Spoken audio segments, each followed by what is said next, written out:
Labadiena, gerbiami klausytojai, su jumis sveikinasi tinklalaidė Greta Edu, kuri jums padės nepasiklysti sudėtingose vaikų ugdymo labirintuose.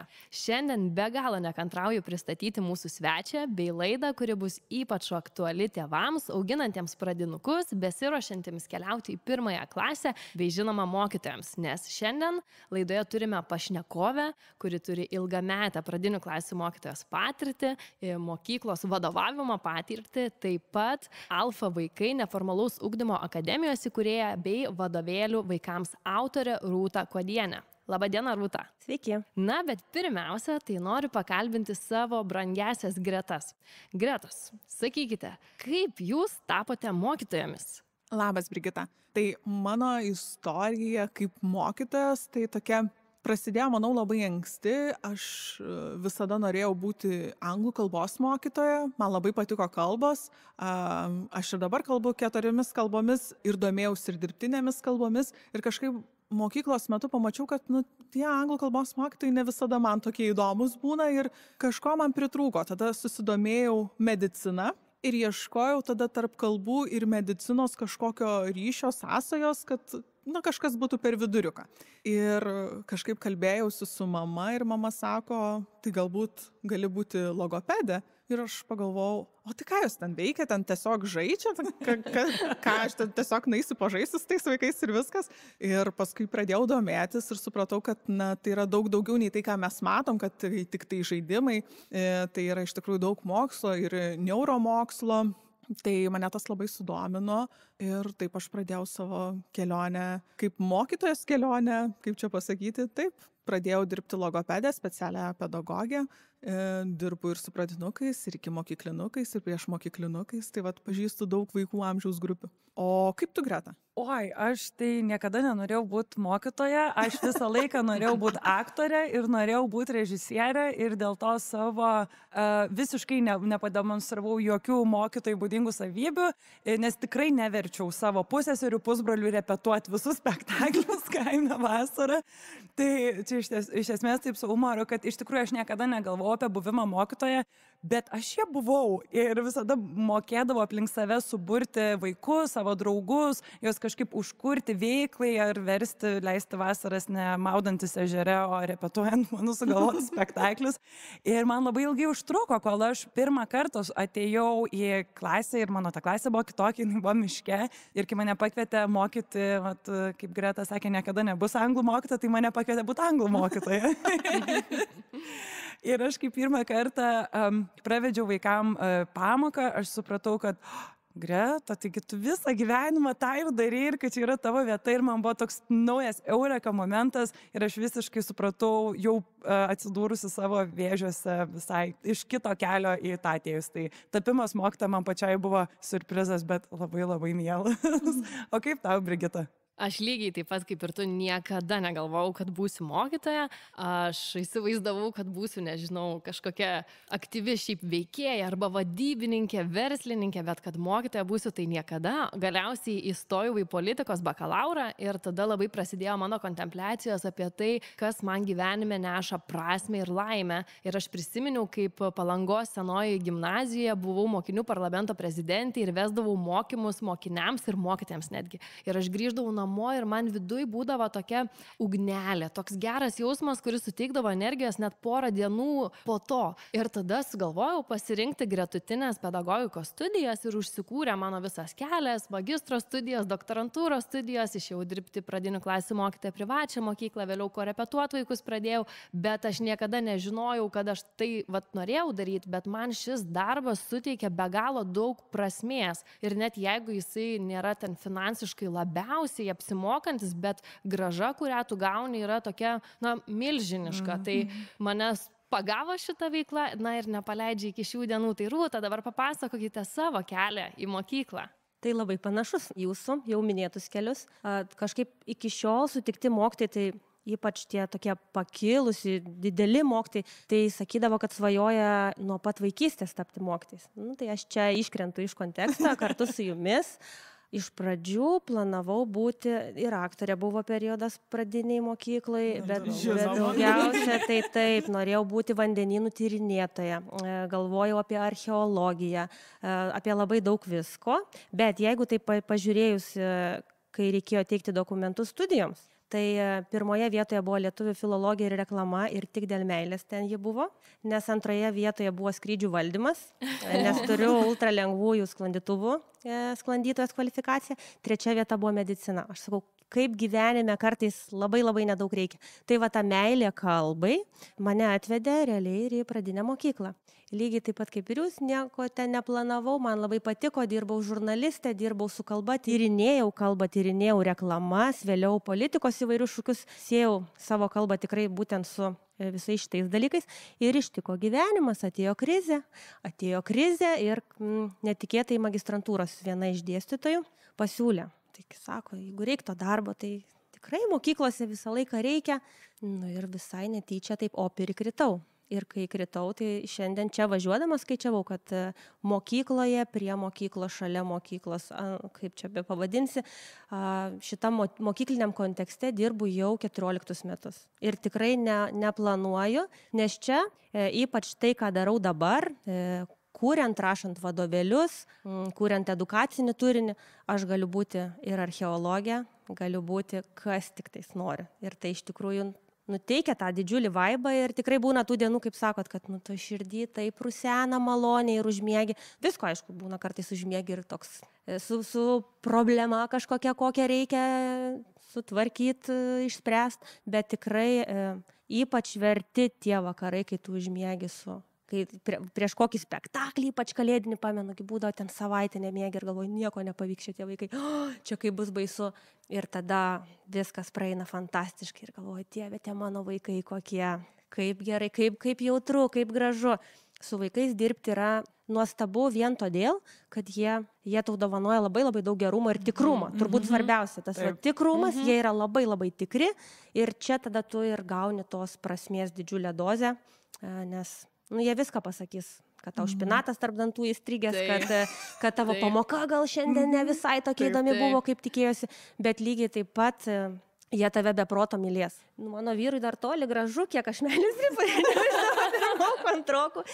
Jie tikrai nuoširdžiai myli, nuoširdžiai rūpinasi, mato, kai tave kažkas neramina. Tai lygiai taip pat ta prasmė kurti vaikams ir kurti tą pokytį, ypač pokytį. Ką aš veikiu mokyklai, tai aš iš tiesų noriu mokykloje kurti pokytį. Ir net kai aš pradėjau dirbti mokytoja, tai galvojau, kodėl manęs taip nemokė tai pradiniai mokyklai. Man tai atrodė, kad ten buvo tik paskaityk ir rašyk raideles ir viskas. O dabartiniai mokytojai, tai man atrodo, kad mano vaikams labai pasisekė, kad jie gimė nei per vėlai, nei per anksti. Ir iš tikrųjų tai, ką dabar mes turim, kad ir kiek tų problemų švietimo srityje, bet mes tikrai turim, aš manau, kad pradinę mokyklą, nes aš dirbu pradiniai mokyklai, noriu apie ją tik tai kalbėti, tai ji tikrai tuos pamatus turi labai gerus. Tai labai pritariu jums, aš taip klausausi jūsų ir atrodo, kad mes mokytojai turim tarsi supergalę būti kūrėjais, nes mes tokie menininkai, mums reikia tiek daug prisidėti prie ugdymo programų ar nekūrimo, sudarimo, užduotėlių parinkimo. Ir kaip tik žinau, ir jūs ką tik minėjote, kad prisidėjote kuriant naujus ugdymo išteklius, tai yra vadovėliai, pratybos, ir jie būtent yra skirti pirmokams.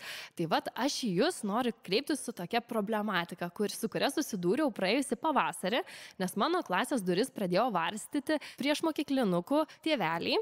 Ir jie man sako, Brigita, klausyk, mes girdėjom, kad keičiasi programos. Ką turi mano vaikas mokėti ateidamas į 1 klasę? Girdėjau, kad turės daryti teksto suvokimo užduotis, o jis dar tik skiemenuoja didžiosiomis raidelėmis. Girdėjau, kad turės atlikti projektinius darbus, o mes dar net nelabai galim kalbėti ir išleis sakiniais. Tai ką turi mokėti? Nes mano darželio auklėtoja sakė, neturi mokėti nieko. Kita auklėtoja sakė, turi mokėti jau skaityti aiškiai ir rišliai. Ir kyla toksai konfliktas. Tai aš noriu jūs kūrėte tos vadovėlius, tai į kokį pirmoką buvo orientuoti vadovėliai?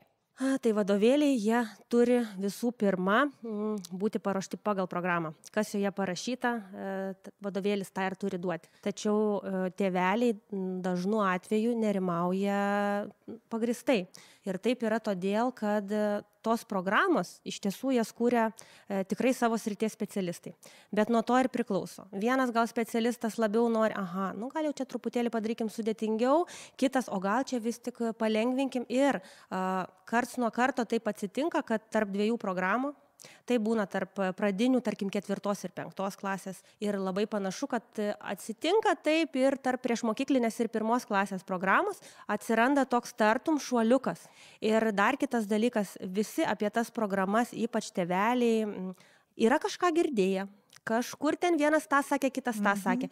Iš tiesų tos programos yra laisvai prieinamos. Aš kiekvienam mokytojui tuos pagrindinius dalykus siūlyčiau tėveliams, parodyti, įvardinti.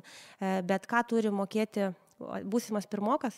Tai visų pirma, jis turi būti savarankiškas, jis turi būti smalsus, jis turi gebėti jau šiek tiek ilgiau nei minutę kitą galvoti ne tik apie žaidimus, bet ir susikaupti tam tikroje ugdomojoje veikloje. Jeigu kalbėtumėm jau apie tuos gebėjimus, mokslinius, formaliuosius, tai taip, pagal programą, baigęs priešmokyklinio ugdymo programą, būsimasis pirmokas jau turėtų pažinoti visas raideles, didžiasias, tikrai jam ten jokių tų rašytinių dar mokėti nereikia, ir jis turėtų pradėti raideles jungti į skiemenis, skaityti trumpučius. Tai vat realiai, ką sakėt apie savo būsimą pirmoką, viską jis jau ir moka. Ir iš tiesų reikia nepamiršti, kad vaikai yra skirtingi. Mums užtenka, kad jisai turėtų tik tai tą gebėjimą jau jungti, ir 1 klasėje viskas su tokiu vaiku bus gerai.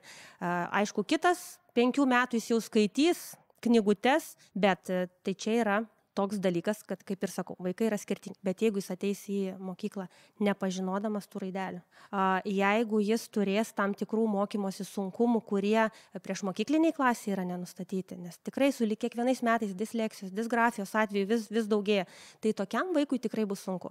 Jeigu tai yra vaikas pasiruošęs mokyklai, net ir nemokėdamas ir neskaitydamas storų knygų, jis tikrai labai greitai toje 1 klasėje pagaus pagreitį, kaip aš sakau, ir judės kartu su visais. O vadovėlis tam yra pritaikytas. Tik pradedančiam skaitytojui yra sukurtos skaitymo kortelės, pradedant nuo skiemenukų. Jis pradės nuo tų pačių skiemenukų, nuo lengvų žodelių, vėliau įsijungs dvibalsiai, raidelės, kurios kartais tikrai kolegė žinos, kur maišos ir taip toliau, o tada jau šoksim į trumpučius sakinukus ir užbaigsime, ne projektais, realiai tai ir projektais. Kas dar yra svarbu pasakyti, kartais mes kaip suaugę, kai išgirstam tam tikrus žodžius, ką mūsų vaikai darys, tai įsivaizduojam, kad jeigu reiks pristatyti projektą, tai dievažitas projektas, tai nežinau, čia bus skaidrės PowerPointo pristatymas, ne mažiau žodžių, 500 magistro lygio. Kai mes kalbam apie pirmoko projektą, tai reiškia, kad jis galbūt atsineš žaisliuką ir pasakys, koks yra žaisliuko vardas, iš kur jis jį gavo. Tai ir turi būti tie, kaip sakot, nerišlus sakinukai. Mūsų siekis ir yra, kad jisai sugalvotų galbūt 3-5 rišlius sakinukus, ir tai jau bus jo 1 projektas. Ir tai, mano manymu, bus puiku. Aš tai norėjau dar papildyti, kaip jau Rūta minėjo, kad jeigu ateina iš priešmokyklinės klasės, kur buvo nenustatyta disleksija, disgrafija, ir čia yra toks įdomus momentas, nes Lietuvoje ir įstatymiškai turėtų nustatyti disleksiją tik 2 klasės vidury. Tai reiškia, kad mes turim tokį irgi labai didelį tarpą, kuomet mes tarytum ignoruojam vaiko patiriamus sunkumus ir bandom jį vis tiek mokyti pagal tą pačią programą, bandom mokyti tais pačiais būdais, kuriuos mokom visus vaikus, kai tuo tarpu, jeigu kalbam apie disleksiją, ar net ten yra ir skaitimo liniuotės ir visi kiti tokie pagalbos priemonės, kurios yra labai nedidelės, bet jos gali padaryti labai reikšmingą pokytį vaiko ugdymus, nes jis galėtų skaityti, kai tuo tarpu jis negali skaityti taip pat kaip visi, dėl to, kad jam reikia tam tikrų priemonių. Ir va čia toks atsiranda tarpas truputėlį nuo priešmokyklinio iki to, kol gali jam nustatyti. Ir kai kalbam apie gebėjimus, ką turi atsinešti mokykla, ar nebūna taip, kad vaikai kartais atsineša ir per daug? Nes, pavyzdžiui, dabar turėjau atvejį, kai priešmokyklinio klasės mokinukė jau ir mažosiom raidėm skaito ir jau skaito sudėtingus kūrinius. Tai papildo, ar tai apsunkina vėliau mokytojo darbą? Labai svarbu pasakyti, kad atsinešti per daug tai yra neįmanoma. Dar viena iš mano domėjimosi sričių yra gabūs vaikai. Gabių vaikų šiaip populiacijų yra apie 3%, ir visame pasaulyje apskritai, kas yra gabumai, kas yra gabus vaikas, yra didžiulė diskusija tarp filosofų, mokslininkų jau šimtmetis, tačiau mums reikia nepamiršti, kad tie gabus vaikai tai yra mūsų ateities novatoriai, mūsų ateities, patys turbūt stipriausi specialistai ir ką mes dažnu atveju padarome, tai mes juos nugesinam, sumažinam kažkaip ir šalis, kurios dirba su gabiais vaikais ir turi ilgametę patirtį, tai ir sako, kad čia yra vienas iš kritinių momentų, kai mes turime gabų vaiką duoti jam daugiau. Mes Lietuvoje neveltui turim tokius posakius kaip lenk šaką, kol jauna ir panašiai, ir su gabiais vaikais yra tas pats. Jeigu mes turim gabų vaiką, tą vaiką, kuris turi aukštą intelektą, kuris turi didžiulį tą ugdymosi potencialą, greitai, didelius informacijos kiekius perimti, apdorot, kurt ir įsivaizduokit, ir mes jį laikom kartu su visais ir sakom, tu čia neskubėk, arba kol aš dar neturėjau patirties, tai yra, ir aš turiu savo pripažinti, iš tiesų, pirmaisiais darbo metais ir aš taip darydavau, tai ką, jeigu tu labai greitas, tai vienam duodu atlikti 5 aritmetinius veiksmus, tau duosiu 10. Ką mano patirtis parodė, kad jokių būdų tai turi būti ne kiekis. Tai turi būti gylis, tai turi būti sudėtingesnė problema. Taip, mokytojai tai yra papildomas darbas ar neruošti. Bet ir vėl, kodėl sakau, kad labai svarbu ta informacinė sklaida, dalintis ir su tėvais, ir su mokytojais, ir apie tas programas, tai tikrai yra jau nemažai to paties, nuo pat 1 klasės sukurta NŠA, ir galima imti iš ten, yra didžiuliai ištekliai paruošti, tam atėjusiam gudriam pirmokui, nes iš tos socialinės emocinės pusės jis yra lygiai toks pat vaikelis. Netrupučio nieko jis ten neprotingesnis, toj vietoj tuos socialinius ryšius mėgs, kartais dar ir ten mažiau brandus, bet iš tos formalaus ugdymo pusės, jam reikia daugiau, kaip reikia, jeigu ar netaria kažkokio garso. Tai mes tam vaikučiui suteikiam logopedo pagalbą, o tam gabiam vaikui, kodėl mes sakom, kad tu dabar čia palauk. Ir Lietuvoje mes dažniausiai mėgstam tiesiog pasidžiaugti. Va, aš turiu gabų vaiką, jam kaip gerai viskas mokykloje sekasi, bet iš tiesų, ką pasakytų Izraelio mokytojai, mokslininkai, kad džiaugtis reikia su tokiu vaiku dirbti. Ir man labai patinka jų pavyzdys apie korepetitorius. Tai kada mes Lietuvoje samdome vaikui korepetitorių? Kai nesiseka. Kai jam kažkas nesiseka. Tai vat įsivaizduokit, ateina žydų mama į tėvų susirinkimą ir klausia, tai sako, kas čia dabar mano Joriui sekasi, o kas jam nesiseka. Mokytoja papasakojo, kad jis turi tam tikrų spragų čia ir čia, kad jam sekasi, nežinau, pasaulio pažinimas, tarkim, ir mama samdys korepetitorių pasaulio pažinimui. Jinai dar labiau stiprins vaiko stipriasias pusės. Ir vėl, čia ir kultūriškai galbūt yra susiklostę. Mes visą laiką norim, kad mūsų vaikas lygiavert, kad jam daugiau mažiau visur sektųsi. Bet pažiūrėkime į gyvenimą. Dabar lieptų, nežinau, man kokį nors ten svarelį paskaičiuot, kaip jis ten, per kiek sustoja, per kiek susviruoja, tai aš turbūt čia apsiverkčiau, nes taip nėra, arba pastatytų mane, lieptų širdį kažkam operuoti. O mes mokyklai norim, kad vaikai mokėtų viską. Tai čia ir vėl, čia ir tėvam, ir mokytojam darbas, pagalvot apie šitus dalykus šiek tiek. Ar tikrai reikia visko, apie viską. Mes dabar labai daug, kažkaip labai pokalbis eina apie, tos tokias akademinės, kietasias, praktinės žinias, kurios tikrai, aš manau, tėvam yra labai dažnai aktualios ir jie labai dažnai dėl jų rūpinasi. Ar mano vaikas besiruošdamas mokykloje ir jau būdamas mokykloje, ar jis atitinka visas tas, žodžiu, žvaigždutes surenka. Bet labai svarbu pastebėti ir tai, kad mes gyvenam, itin keistais laikais ir žvelgdami šią jaunąją kartą, mes privalome matyti ateities kūrėjus ir ateities kūrėjai jie gyvens jau visiškai kitokiam kontekste. Jeigu mes kalbam apie aplinkosauginės, klimato kaitos problemas, mes privalom akcentuoti ir tai, kad vis dėlto dabartinis pirmokas, mes jau būsim mokytojos pensininkės, kai šitų problemų mastas turbūt bus labai ryškus, tačiau mes ruošdami šios pirmokus privalome su jais integruoti akcentuoti šias dažnai labai sudėtingas ir nepatogias temas ir akcentuoti ne tik vaikų akademinį, bet ir vaikų vertybinį bei dvasinį pasiruošimą. Ir rašydama savo disertaciją, būtent iš tvarios mąstysenos integracijos į pradinio ugdymo etapą aš analizavau pradinio ugdymo programą ir man labai įdomu, kokia būtų jūsų nuomonė apie tai, ar nors pati programa tikrai akcentuoja tarpdiscipliniškumą, bet ar programoje, kalbant apie tvarių principų ir tvarių idėjų integraciją, ar randasi ta tokia didesnė plotmė? Nes mes dažnai tvarumą galim suprasti tik tai iš aplinkosauginės ar ekonominės, kartais jau gerai, jeigu suprantam ir socialinės pusės, bet ar randasi, ar programos padeda ugdyti ir vaikų tą dvasinę plotmę? Labai daug tai programai iš tikrųjų reikalų, ką jį turėtų ar ne, įdiegti, puoselėti. Tai taip, programoje tas yra. Bet žinot, kaip yra, kas yra parašyta ir kas yra padaryta. Dažnai yra tas teoriškai ir praktiškai. Ir kalbant apie tvarumą, įsivaizduokit, mes pirmoką jau mokom tvarumo. Aišku, mažai žingsneliais, tai iš tiesų per tas integracijas. Bet kai gatvėje paklauskim 10 praeivių, kas yra tvarumas, tai aš kartais pagalvoju, būtent galvodama apie šią temą, apie savo asmeninius vaikus.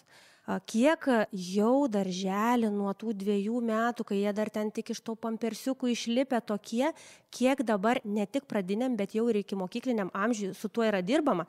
Nes važiuojant namo, jie man sako, važiuojant ties Kleboniškio mišku, autostrada, mama sako, o tu čia gali kur nors sustot? Nes čia labai daug šiukšlių mėtosi. Reikia eiti, arba visuomet prašo, nežinau, pavasarį, rudenį, nes darželį taip darydavo.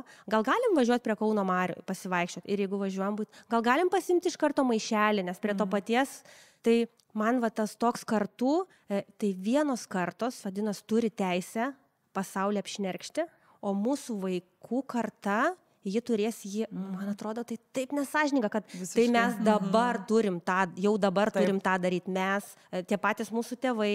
Ir aš jaučiu, kad vaikai labai natūraliai turi savy jau tą tokią, man atrodo, kad čia programa veikia. Bent iš tiesų, ką aš matau, kokie vaikai ateina, jie jaučia ir žino ir kalba apie tai ir apie tą aplinkos saugį. Ji tai tiesiog vaikam turbūt yra lengviausiai pastebima. Ir ugdymo planuose, ir programuose, ir mūsų vadovėliuose mes tikrai dėmesio tam skiriam. Bet ir vėlgi, ko mes norim, kai kalbam apie tvarumą, mes norim vaikų turbūt kritinį mąstymą labiausiai ugdyti. Tai va čia ir yra. Mes vaikui galim pateikti tiesiog, mes siūlom fenomeninį ugdymą, tai duodam ar ne vaikui tiesiog kažkokį fenomeną. Pavyzdys yra miškas. Tai mes per metus siūlom 2, vienas yra miškas, kitas yra ženklai. Tai vat, kai mes kalbam su vaikais apie mišką, tai labai svarbu, kad patys vaikai keltų klausimus ir bekeliant klausimus, jie čia tas problemas ir pamato. Jie pamato, kad miškai yra be proto kertami, kad mažėjant miškams savo namų netenka gyvūnai, nyksta gyvūnų rūšis, kad mūsų oras tampa vis labiau užterštas. Na ir ką galima dėl to padaryti, tai mes dirbam taip su pirmokais. Ir jie per visus dalykus tuomet apie tą mišką, ne kaip nors, kaip aš sakau, pritemtai, kad kalbu apie grybus, tai suskaičiuosiu grybukus, tada, nežinau, per dailę nupiešiu grybuką, per pasaulio pažinimą paskaitysiu, ta integracija yra daug gilesnė. Ir jisai matematikoje mokysis galbūt sužinoti, koks yra, nežinau, medžio amžių skaičiuodamas rieves. Na, tikrai ta integracija yra tokia gilesnė ir padedanti vaikui atsakyti į jam kylančius klausimus. Tai va, tų klausimų būna pačių įvairiausių ir man labai patiko, mano kolegė, kai darė šitą fenomeną, tai vis tiek, ar ne, o kas iš to? Tai kaip čia saugoti tą mišką? Ką aš toksai pirmokėlis dabar čia galiu padaryti? O jie daug gali padaryti. Jie gali, nežinau, kaip pavyzdys, kokį vabaliukam viešbutį padaryti. Jeigu miške nebėra vietos, tai mieste mes vis patupdysim, kur nors iš čia tupėkit ir kažką veikit. Galima iš tiesų įvairiausių ir labai patikęs pavyzdys apie tai, apie tą mūsų vartotojiškumą, kiek mes daug vartojam. Tai mano nuostabi kolegė Evelina Millerinė vieno fenomeno metu į mokyklą atsinešė siuvimo mašiną. Tai šaunuolė mokat siūt, aš nemoku. Ir liepia vaikams iš namų atsinešti senų džinsų. Nepatikėtumėt, kiek tėvai ir vaikai namie yra kaupę tų džinsų. Ir jie su vaikais, dabar galvoju, su pirmokėliais, siuvo iš džinsų penalus.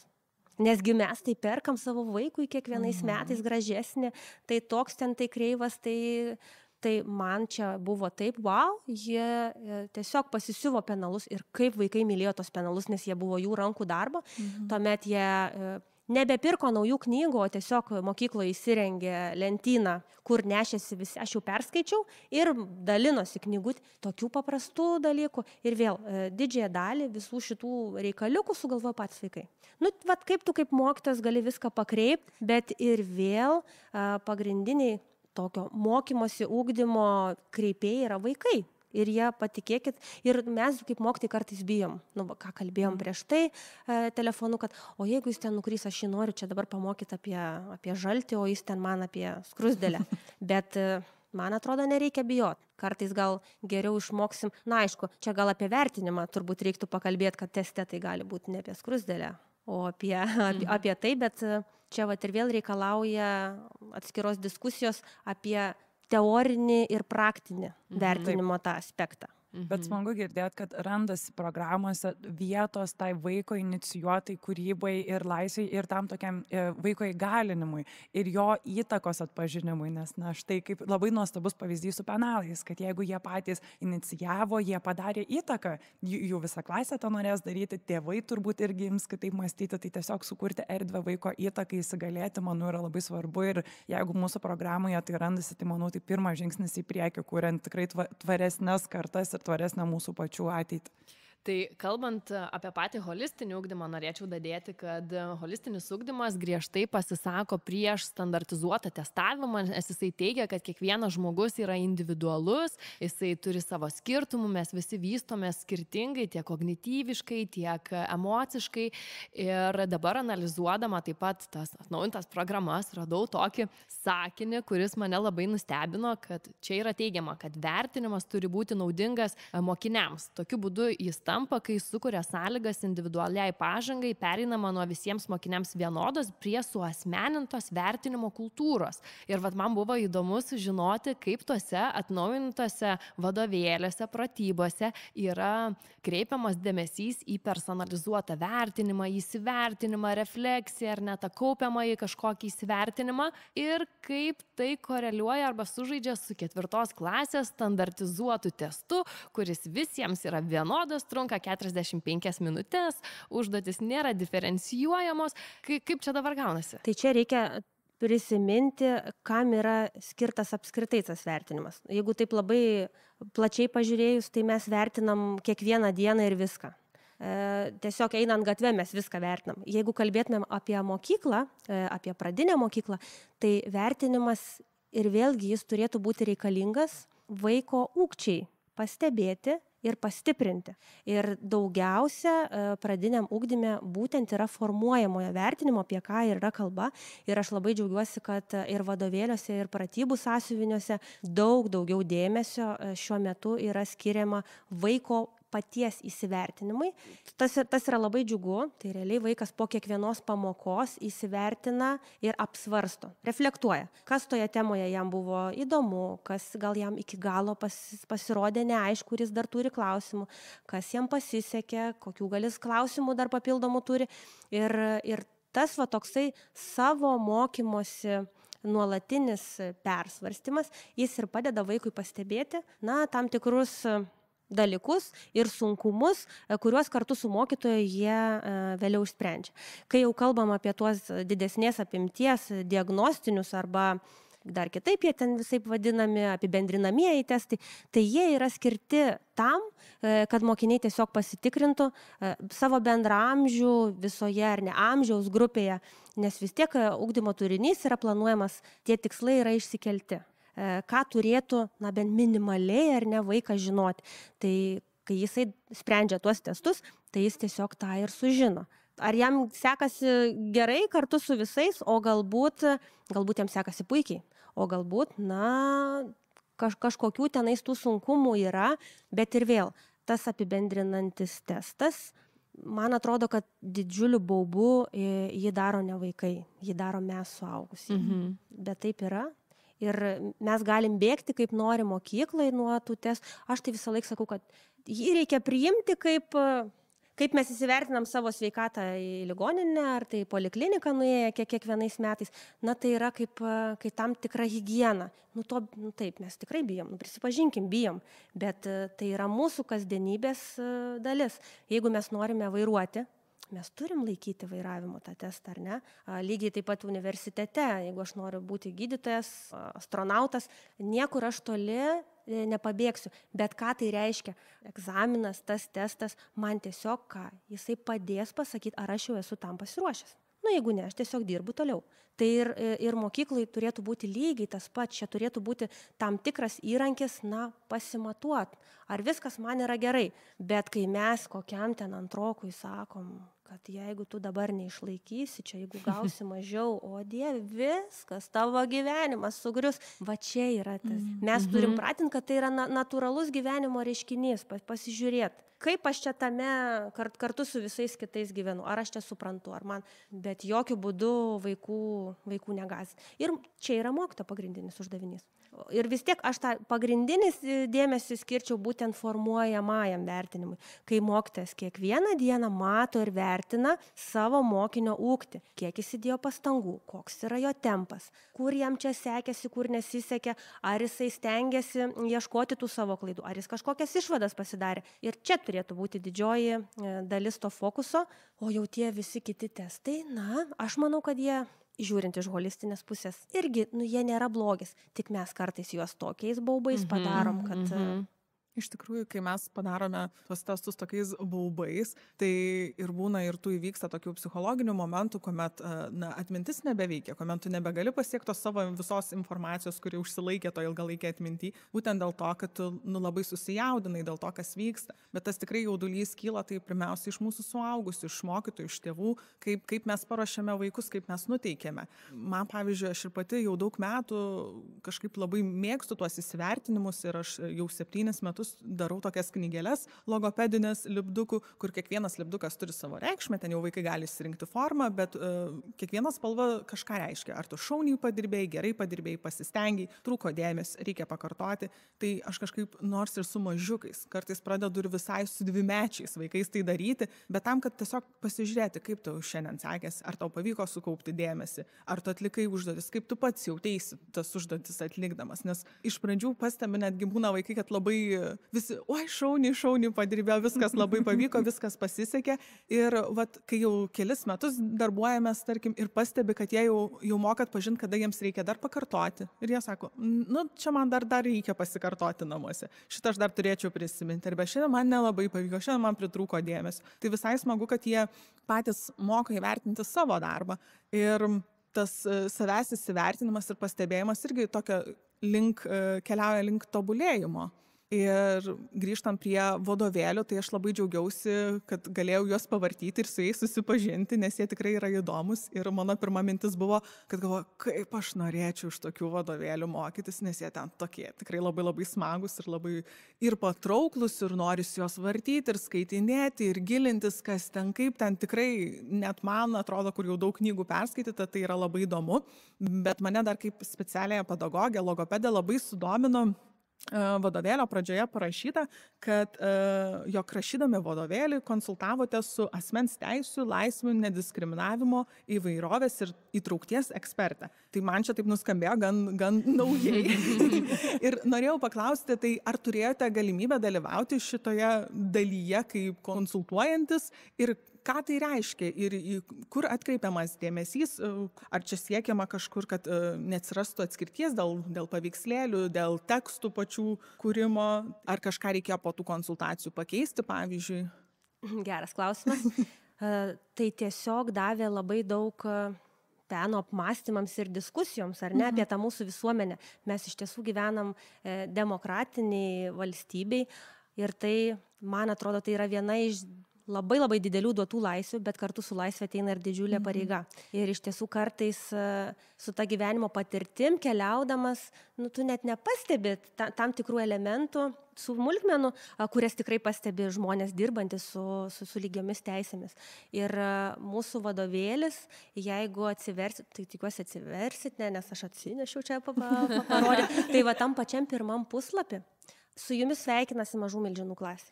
Ir Maži milžinai yra pirmokai ir jie yra tokie įvairūs. Ir mūsų tikslas ir didžiulis noras buvo, kad tas pirmokas, kuris taip pat yra labai skirtingas. Vienas yra labai drąsus, kitas yra labai kuklus, santūrus, vienas yra labai kūrybiškas, kad jie, keliaudami per vadovėlį su tais draugais, rastų save su vienu ar kitu ir turėtų galimybę sutapatinti. Na ir pamatytų, kad tu gali sėkmingai keliauti per gyvenimą, per vaikystę, būdamas visoks. Ir iš tiesų turime vaikų, man atrodo, mūsų greta, jeigu pasižiūrėsit ir tėveliai, jeigu vartys namie vadovėlius, kartais net neatkreipia į tokį dėmesį. Jokie turi mažutį klausos aparatą, nes be jo jį tiesiog negalėtų draugų girdėti. Mes turim, dabar galvoju, ar Domas ar Arnas važinėja su ratukais. Bet jie tiesiog yra taip integravęsi į tą klasės gyvenimą, kad tu nieko tokio ir jie netrodo kažkokie kitokie. Bet taip yra tik todėl, kad mūsų siekis yra visus priimti, kad visiems kartu su mumis būtų gera. Ir kad tą laisvę galėtų pajausti visi. Tai daug įvairių tų patarimų, labai šaunių iš lygių teisių nekontrolierių, specialistės esam gavę, tikrai draugaujam, tikrai kartais ir padiskutuojam, nes mums tam tikri dalykai galbūt vienaip atrodo, kitaip. Visą laiką gaunam, kad nuo tos mergaitės, kad jos būtų tokios aktyvesnės, kam čia sako ta Barbė, duokit kamolį. O aš sakau, bet aš duosiu kamolį mergaitai, man tikrai negaila. Bet aš noriu, kad galbūt čia save atrastų ir ta tokia jautri mergaitė, kuri nenori to kamolio, kuri dar tiki fėjom, kuri žaidžia. Tai vat kartu su jais siekiam sukurti tokią klasę, kurioje būtų tikrai pačių įvairiausių vaikų, nuo sportiškų visokių, ir kurie tikrai būtų, tokie ir būtų pilietiški, kritiškai mąstantis, jautrus kitiems, bet ir drąsus išsakyti ir apginti savo nuomonę. Tai nes mes tikimės, kad ir tie mūsų pirmokai, besimokydami, tokie pataps. Labai labai gražu ir tai labai svarbu, kad mes išmoktumėm priimti kiekvieną ir su tais skirtumais ir gerbti tą kiekvieno žmogaus individualumą. Tai man klausantis jūsų tiesiog širdelė be galo džiaugiasi, nes kaip ir minėjau, kadangi pati jau 4 metus rašau disertaciją apie holistinį ugdymą, kurio pamatas ir yra meilė žmogui, meilė vieni kitiems, tas integralumas, tai man labai labai gera. Ir taip pat skaitydama dokumentus ir pastebėjau, kad visur yra akcentuojamas integralumas ir netgi buvo pasakyta, kad pradinio ugdymo sistema Lietuvoje turėtų būti organizuojama taip, kad ugdymas nebūtų skaidomas į atskirus mokomuosius dalykus. Aš taip paskaičiau, galvoju, labai įdomu, kaip čia dabar įsivaizduoti tą ugdymą, kad jis nebūtų dalykinis. Tada aš dariau turą, važiavau stebėti pamokų į skirtingas Lietuvos pradinės mokyklas, bet vis tiek pamačiau tas tradicinės pamokas, lietuvių, matematika, kūno kultūra. Kartais įvyksta edukacijos, kada visa diena vadinasi kažkokia integruota diena ir atvyksta kažkas pravesti edukacijų. Bet tai tokie labai pavieniai įvykiai. Ir man įdomu apskritai jau net nusigręžiant gal nuo tų vadovėlių, kaip jūs įsivaizduojat, kaip Lietuvoje tam bendrajame ugdyme galėtų įvykti tas ugdymas be dalykinės sistemos. Ar tai įmanoma? Tai yra įmanoma, bet ar verta dabar čia taip sugriauti visą sistemą ir viskas, sakyčiau, nuo rytojaus atimu aš iš jūsų, mokykit be ribų. Viskas yra mažai žingsneliais, tai mes iš tiesų bandome perimti, adaptuoti ir pritaikyti Lietuvos švietimo toj sistemai Suomijos vieną iš pavyzdukų, tai yra fenomenais grįstą ugdymą. Tai siūlome per metus, nes ir pačioje Suomijoje nemažoje dalyje mokyklų jie per metus turi kelis fenomenus, o yra tokių, kur dirba iš vis vien tik tai su jais. Tai va čia ir yra, kaip aš sakau, mokymasis be sienos. Mes imame vieną kažkokį tai fenomeną, tarkime ženklus, ir vaikai mokosi, kelia klausimus, kas čia dabar tie ženklai, kokių jų čia būna, ir tada tam tikriem ženklam išsiaiškinti, apsibrėžti, kažką su jais veikti. Mums yra reikalingos matematinės žinios. Kalbant apie gamtos ženklus, ar ne, ką tik kalbėjom apie bundančią gamtą, tai irgi yra ženklas, tik jis yra gamtinis ženklas. Tai čia labai gražiai viskas integruojasi su pasaulio, gamtos pažinimu, visuomeniniais mokslais. Na ir aišku, tai yra kalba. tai yra kalbos ženklai, tai yra komunikacija, nebūtinai net kalbos ar rašybos ar panašų ženklai. Vaikams iškilo klausimas, kaip čia taip atsitinka, kad mes kartais abu kalbam lietuviškai, bet nesusikalbam. Kai ištinka tos tokios, kažkokios komunikacinės katastrofos kartais ir labai gražiai tam padeda, nežinau, ar esate skaitę Sivužą, tai ir vėl puikus pavyzdys apie komunikaciją ir ženklus. Kai žuvis iš po ledo rašė žinutę, kad jai, visų pirma, kad ji yra žuvis, bet mes tai iš kitos pusės tai perskaitėm Sivuž, tai davėm vardą, kad čia Sivužas į mus kreipėsi. Ir kaip gerai, kad ta kalba turi visokių įdomybių. Ir kai paklausė karvutė, ko tu nori, parašė žodį oro. O oro yra anagrama, man atrodo, ar ne? Ir išsiaiškinom, kiek kartais reikia išmanyti tuos ženklus, žinoti, kaip ir kodėl ta komunikacija vyksta, kad ji būtų sėkminga. Nes dažnu atveju, tai atrodo, kalbam apie tą patį ir nesusikalbam. Ir vaikam tai būna, kaip čia taip atsitiko. Ir pasirodo, kad kartais ta kūno kalba galbūt yra kitokia, netokia. Skirtingose kalbose, kultūriniai tam tikri aspektai, aš kai kur ranką ištiesęs galiu žmogų įžeisti, ar ne. Tie ženklai, jie gali būti taip įvairiai analizuojami, tačiau bet kokiu atveju mums reikės ir lietuvių kalbos, ir matematikos, ir visko. Tiesiog vienam klausimui atskleisti man labiau reikės vieno dalyko, kitam kito. Tai man atrodo, kad šiai dienai, ką mes turim Lietuvoje, bent kelis kartus per metus leisti savo, duoti vaikams galimybę patiems tyrinėti ir tuo pačiu mokytis, tik mokytis šiek tiek kitaip yra labai gerai. Nes mes lietuviai labai gebam identifikuoti visas problemas ir tas negerai ir visi mes politikai, gydytojai, aišku, mokytojai, ten kokie švietimiečiai, bet kai reikia problemas spręsti, tų pasiūlymų būna nedaug. Tai mano pasiūlymas, aš jau čia 10 metų galvoju, nes čia vis ten kirba, kad mums reikia galbūt šiek tiek kantrybės. Nes mes niekad neišlaukiam. O švietimas, jeigu pasižiūrėjus, tai yra tas sritis, kuri keičiasi lėčiausiai. Jeigu per 10 metų ar ne ekonomikoje, technologijose įvyksta wow, tai švietimas yra toks universalus, kad čia tas pokytis jam reikia, o mes esam labai jauni, dievuliau, kiek čia dar esam laisvi ir kuriam tą šalį ir norim čia ir dabar. Tai mūsų karta tokia ir mūsų vaikai tokie, ieškom tos prasmės, skubam, bet tikrai truputėlį, aš sakau, eikim su technologijom, su visu kituo, bet turėkim kantrybės. Nes tikrai tam tikri dalykai, kurie galėjo mūsų švietime prigyti, jie tiesiog neprigijo todėl, kad mes neišlaukiam, neiškentėjom. Tai dabar čia viską griauti ir viskas. Tai nieko mes negriaukim. Paimkim tą daigelį, pasodinkim ir tikrai 5-10 metų leiskim jam bent lapuką kokį išskleist, o nepulkim rauti ir sodint kitą. Net nebežinau, net ką ir pridurti prie Rūtos minties, kad iš tikrųjų mes labai gal dažnai net švietimą bandome keisti ir kartais net ir kas porą metų, jeigu pastebėsim, tai tikrai visai ką bandom nuo švietimo viską keisti. Tik ateina nauji politikai ir mes švietimą visada bandom pakeisti. Aš tai noriu pasidalinti, kad praeitais metais buvau, užpraeitais išvykusi į Suomiją, nes kaip tik ir sako, kad tas holistinis ugdymas kyla iš Suomijos ir mano tikslas buvo pasižiūrėti, tai kaip jie ten daro tą holistinį ugdymą ir kaip aš jį čia galiu parvežti į Lietuvą ir keisti tą Lietuvą. Ir aš 2 mėnesius stažavausi įvairiose pradinėse mokyklose ir ką aš supratau grįžus, kad tu tiesiog negali paimti ir perkelti kultūros, nes jie turi įsišaknyjusias tradicijas 100 metų.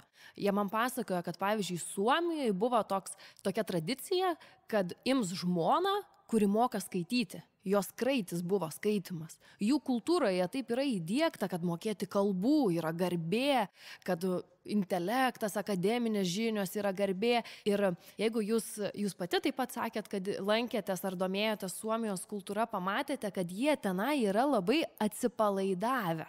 Ateini į tą klasę ir tu nejauti tos įtampos, kad mums reikia išeiti programą, mums reikia išeiti fenomeną, mums reikia padaryti pratybas. Jie tokie lengvai, po truputį. Ir aš labai to nesupratau, nes rezultatai jų yra aukščiausi, o pastangos, man atrodė, žymiai mažesnės, negu mes čia įdedam Lietuvoje. Ir tada supratau, kad mes tiesiog esam kitokie ir mes kitus dalykus vertinam ir mūsų vertybės yra kitokios. Ir tu norėdamas nenukopijuosi to, reikia adaptuoti kažkaip savaip, ar ne? Bet mes labai dažnai žvalgomės į kitų šalių patirtį ir bandom ją tiesiogiai perkelt, nors galbūt reikėtų perkelt netiesiogiai visiškai, bet pritaikyti mūsų kultūrai, mūsų vertybėms. Aš manau, mes turėtume ieškoti tokių labai konkrečių sąlyčio taškų ir aišku, mes Suomiją jau linksniuojam ne pirmą kartą ir Lietuvoje, ir apskritai pasaulyje, tačiau pati būdama labai didelė lauko pedagogikos fanė ir matydama, kad ir Suomijoje tas yra labai plačiai integruota, man yra tekę lankytis jų lauko ir gamtos darželiuose ir tada taip sugrįžtant į Lietuvą ir pasižiūrinti mus kaip į tautą, kur, kai aš visur keliavau po pasaulį, mokiausi tiek Australijoje, tiek Jungtinėje Karalystėje, visada sakydavau, kad jūs, ar žinot, kaip jūs galit atpažinti lietuvį? Bet kur? Tai žmogus, kuris laisvų laiku renkasi būti miške, eina pasivaikščioti, pabūti gamtoje. Tai kaip jūs manote, galbūt tą mes galėtume iš Suomijos parsivežti savo platesnę lauko, miško pedagogikos integraciją? Ir ar mūsų atnaujintos programos sudaro tam sąlygą? Ar apskritai mes būtume pasiruošę vėl išeiti į gamtą? Man tai liūdna tada būtų išgirsti, kad mes labai iš tos gamtos subėgom čia ir užsidarėm kažkur į tuos sandėliukus, į tuos pastatus miestuose, nes vis dėlto aš tai tikrai esu įsitikinus, kad mokymasis vyksta tikrai ne tik klasėje. Ir kai dirbau mokykloje pradinių klasių mokytoja, su kolegėmis diskutuodavom būtent apie tas išvykstamasias pamokas. Tai viena sako, manęs tai direktorius niekur neišleidžia, nes sakė, kiek tu ten gali visur važinėti, mokykis tu pagaliau, o ne važinėk čia po tos visus muziejus. Ir čia, taip skaudžiai, tai ir vėl. Tikrai mes mokomės tik tai vaiką pasodinę. Ne, mes mokomės visur ir visada. Ir mokomės visko ir iš visko. Tik tai kaip pažiūrėti čia. Ir taip tai galėtų būti. Bet iš kitos pusės, ar čia yra kažkokia naujovė, kurią mums reiktų parsivežti? Man tai labai, kai kalbam apie holistinį ugdymą, tai tokia man visą laiką kirbena mintis apie tas kitas šalis kalbant, autentiškumas. Autentika. Mes turime daryti tai ir čia, kas duos naudos ir kas duos prasmės mums čia ir dabar, su mūsų tą gyvenamąją aplinką. Ir pulti, analizuoti, kaip aš čia galėčiau spręsti kažkokią, tai kaip pavyzdys, dykumos kažkokias problemas, kai aš Lietuvoje tos dykumos neturiu. Bet mes čia savo turim tų problemų, ar ne? Turim miškus, turim kelią nuplovę kažkur ten prie jūros, tai vandens daug turim, ar neturim tų tokių. Tai ką jūs ir sakėt, labai gražu ieškoti tos autentikos. Mes galim parsivežti kažkokią metodiką, metodą, strategiją, bet ją mums labai reikia perleisti per savo kultūrinį ir tą autentiškumo filtrus. Ne kaip nors ten bandyti tiesiog kopijuoti ir daryti. O mes tikrai pasidžiaugim, dar ne visus iškirtam, dar esam žalia ta šalis. Mes turim fantastiškai gražią jūrą, paplūdimius smėlėtus, ar ne? Turim tos gamtos. Tai tą ugdymą gamtoje mes tikrai akcentuojam ir turėjom irgi tokių klausimų, kai rinkomės miško fenomeną. O tai rimtai miškas? O tai čia dabar tam Vilniuje ar Kaune miškas? Tikrai, kokią mieste medis koksai neauga, voverytė kokia negali ateiti. Ir kitas dalykas, tai įmam tą autobusą, lipam ant dviračio ir važiuojam ieškoti. Parką tai tikrai kokį rasim. Ar tvenkinį kokį, ar negi mes tikrai toj Lietuvoje visiškai nebeturim tos gamtos. Man atrodo, kiekviena mieste mes tų žalių lopinėlių rasim. Ir tikrai, kur vartyti vadovėlį ir kur žiūrėti, tikrai čiupinėti tą medį, pauostyti, apkabinti, ar rankom pajausti. Tai man atrodo, tam vaikui tas efektas bus daug geresnis iš tiesų. Tai ir vėl tas vienas iš pagrindinių tikslų, kad tas vadovėlis, jis būtų vaikui aktualus. Ir analizuotų to vaiko aktualias šių dienų jo patiriamas problemas ir klausimus, kas jam yra. Tai ir ta gamta turėtų būti tikrai. Mes matom, mažėja tos gamtos. Girdėjot, čia kad dabar sausį dėl tų visų smogų, saulytės mažai matėm, net nebūčiau pastebėjus, bet ta nuotaika tikrai tokia pilkoka buvo. mokantis gamtoje dar yra tai, kad mes galime ne tik apie gamtą mokytis Apie save galim mokytis. ir apie save. Būtent ir mes kalbėjom labai apie individualų ugdymą ir manau, kad yra labai plati sąsaja, tikrai gili sąsaja tarp individualaus ugdymo ir ugdymosi gamtoje, nes gamtoje mes visi esame lygus ir gamtoje mes visi esame good enough. Ir visiems atsiranda labai individualių iššūkių, su kuriais mes galime susidurti patys tai savo emociniam ir socialiniam augime ir lygiai taip pat tada integruoti visas su pasauliu pažinimu bei gamtos mokslais susijusias idėjas taip pat. O holistinio ugdymo pagrindinis dalykas yra būti laimingu žmogumi, ugdyti laimingą žmogų. O laimiai reikia labai daug. Laimiai reikia meilės, draugų, sveikatos, pinigėlių, gamtos, vietos, kur gyventi, darnos su savimi. Tai apibendrinant šiandien mūsų laidą, gerbiama Rūta, mes labai džiaugiamės, kad jūs atvykote. Tai gal galit mums suteikti tokį receptą ateičiai, kaip ugdyti laimingą žmogų? Oho, kokia didžiulė atsakomybė, bet gal labai paprastai. Tiesiog būti nuoširdiem. Būti nuoširdiem ir jeigu jau pasirinko mokytojo kelią, tai visą laiką pradėti nuo savęs. Mes turim mylėti vaiką. Jeigu mes vaiko nemylėsim, o vaikų būna pačių įvairiausių, kartais yra sunku, bet mes turim jį mylėti. Jeigu mes jį mylėsim, ką tai reiškia? Tai reiškia, kad mes dėl jos tenksimės ir ieškosime tų būdų. Prisibels pasitenį tą širdutę, į galvytę, į kur tik tais reikia. Tai tiesiog tikėkim to, ką darom ir darykim.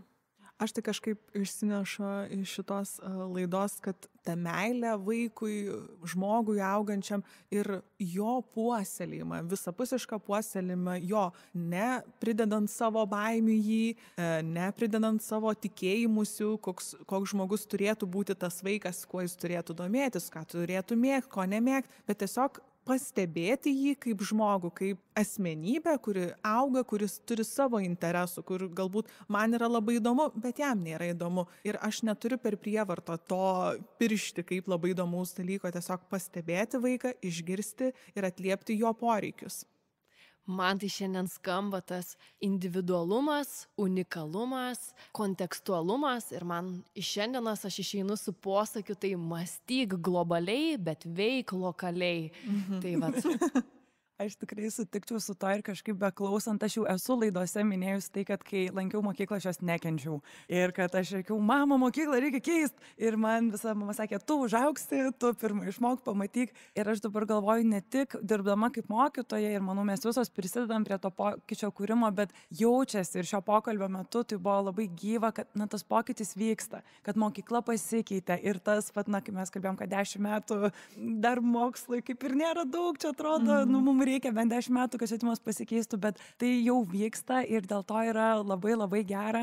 Tai ačiū Jums labai, Rūta, kad sutikote šiandien su mumis pasikalbėti. Taip pat norime padėkoti KTU už tai, kad mus šiandien priėmė į nuostabus grožio patalpas, kur galėjome grožėtis pavasarėjančio Kauno vaizdais. Bei labai didelis ačiū mūsų garso režisieriams Agniai ir Andželikai, kurių laidoje negirdite, bet be jų neišgirstumėte ir mūsų.